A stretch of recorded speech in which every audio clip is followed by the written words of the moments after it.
95% اضافہ ہوا ہے، یعنی کافی زیادہ اضافہ ہوا ہے۔ اور ڈسکریمنیشن امبڈسمین کو پچھلے سال 3600 شکایات ملی ہیں، اور اس میں انہوں نے کہا جی کہ رنگ اور نسل کے حوالے سے اور مذہب کے حوالے سے لوگوں کو امتیازی سلوک کا سامنا کرنا پڑتا ہے، اپنے جاب پہ بھی امتیازی سلوک کا سامنا کرنا پڑتا ہے، اور اس میں یہ بھی سامنے آیا کہ مسلمانوں کو خصوصیت سے جو ہے وہ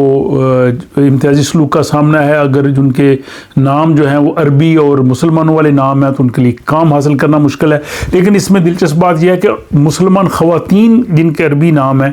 یا مسلمانوں کے نام ہیں ان کو یہ سامنا نہیں ہے، اور ساتھ ہی ایسے بچے جن کو اعصابی بیماریاں ہیں جب وہ اسکولوں میں جاتے ہیں ان کے لیے بھی مشکلات ہیں۔ تو یہ جو ڈسکریمنیشن امبڈسمین ہے انہوں نے جو رپورٹ مرتب کی ہے، ان کا کہنا ہے کہ اس سے ہم یہ جائزہ لیں گے کہ ہم کس طرح سے اس چیز کو روک سکتے ہیں، اور اس حوالے سے حکومت کو وہ سفارشات مرتب کریں گے۔ سویڈن میں امتیازی سلوک کے حوالے سے جو قانون اور طریقہ کار ہے، اس کے حوالے سے 2-3 ولاگز جو ہیں وہ میں نے بنائے ہیں، وہ آپ میرے چینل پہ دیکھ سکتے ہیں، اور ان کی ڈسکرپشن جو ہے وہ میں نے کمنٹس میں ڈال دی ہے کہ اگر کسی کے ساتھ سویڈن میں امتیازی سلوک ہوتا ہے تو اس کو کیا کرنا چاہیے، اور دوسرے بلکہ یہ بھی کہ امتیازی سلوک کہتے کس کو ہیں، تو اس کی پوری تفصیل 2-3 ولاگز میں نے بنائی تھی، آپ ان کو دیکھ سکتے ہیں اگر کسی کے ساتھ سویڈن میں اس قسم کے حالات کا کسی کو اگر سامنا کرنا پڑے۔ اور سویڈن میں جو بے روزگاری کی شرح ہے وہ 14 سالوں میں سب سے کم سطح پہ آ گئی ہے، حالانکہ افراط زر زیادہ ہے، انٹرسٹ ریٹ بڑھ رہا ہے، لیکن ساتھ ہی بے روزگاری جو ہے اس کی سطح میں بہت کمی واقع ہوئی ہے۔ سویڈن میں اس وقت جو رجسٹرڈ بے روزگار لوگ ہیں جن کی عمر 16 سے 65 سال ہے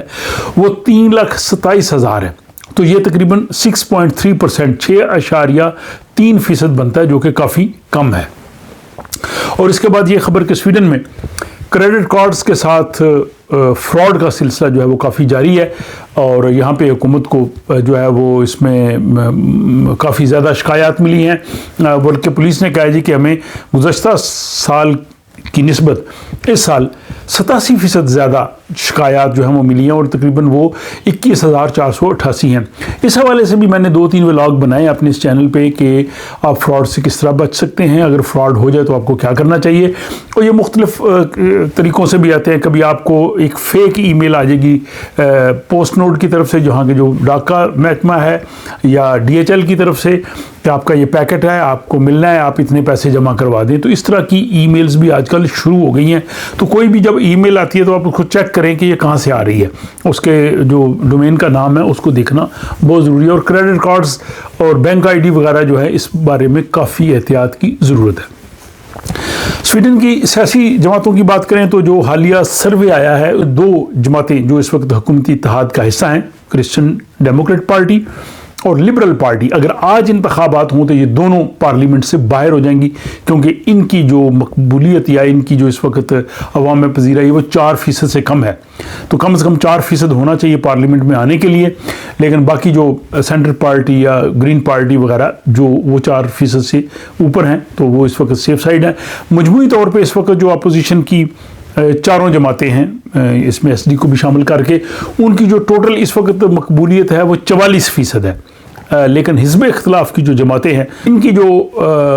مقبولیت ہے وہ 54% کے قریب ہے، تو اس وقت حزب اختلاف جو ہے عوام میں زیادہ جو ہے وہ اثر رکھتی ہے، اور اس وقت سب سے بڑی جو سیاسی جماعت ہے وہ سوشل ڈیموکریٹس ہے، ان کی مقبولیت جو ہے وہ 37% تک پہنچ گئی ہے۔ اگر یہی مقبولیت پچھلے سال ستمبر میں ہوتی تو وہ اس وقت جو ہے وہ اقتدار میں ہوتے۔ یہاں پہ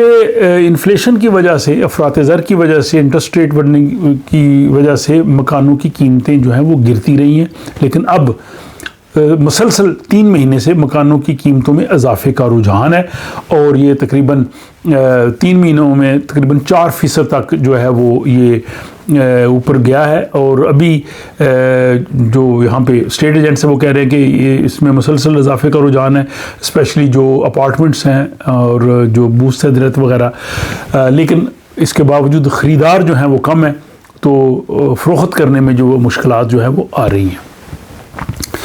سویڈن کی حکومت نے بجلی کی جب قیمتیں بہت زیادہ بڑھی تھیں تو جو گھریلو صارفین تھے، نجی لوگ، ان کو امداد دی، ایک قسط بھی آ رہی ہے، جون میں آپ کو مل جائے گی، لیکن جو کمرشل لوگ تھے جن کے کاروبار تھے وہ انتظار میں تھے، اور اب ان کو بھی 30 مئی تک وہ انفارم کریں گے، اور اس کے بعد ان کو بھی جو ہے وہ حکومت کی جانب سے بجلی کے بل جو بہت زیادہ تھے اس میں ان کو سبسڈی جو ہے وہ مل سکے گی۔ اور اس کے بعد یہ نیوز جو شروع میں ہمیں کی کہ سویڈن کی حکومت نے ورک پرمٹ کے حوالے سے نئے سسٹم کا جو ہے وہ اس کو متعارف کرا رہی ہے۔ اس کو فاسٹ ٹریک سسٹم کہیں گے، جس میں 30 دن کے اندر اندر ورک پرمٹ مل سکے گا۔ لیکن یہ چونکہ تفصیلات اس میں کافی زیادہ ہیں، تو اس کا الگ سے ولاگ جو ہے وہ انشاءاللہ آپ کل اسی چینل پہ دیکھ سکیں گے، جس میں تمام تر تفصیلات اور تمام کیٹیگریز جو ہے ان کی تفصیل سے آپ کو آگاہ کیا جائے گا۔ اور آئندہ آنے والے دنوں میں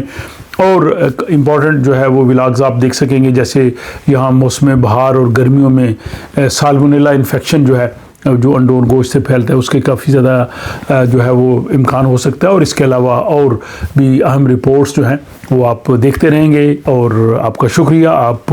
کمنٹس کرتے ہیں، تعریف بھی کرتے ہیں اور کرٹیسائز بھی کرتے ہیں، تنقید بھی کرتے ہیں۔ تنقید کرنے والوں کو بھی بہت شکریہ۔ اپنا خیال رکھیے گا اور اگلے ولاگ تک لیے مجھے اجازت دیجیے۔ اللہ حافظ۔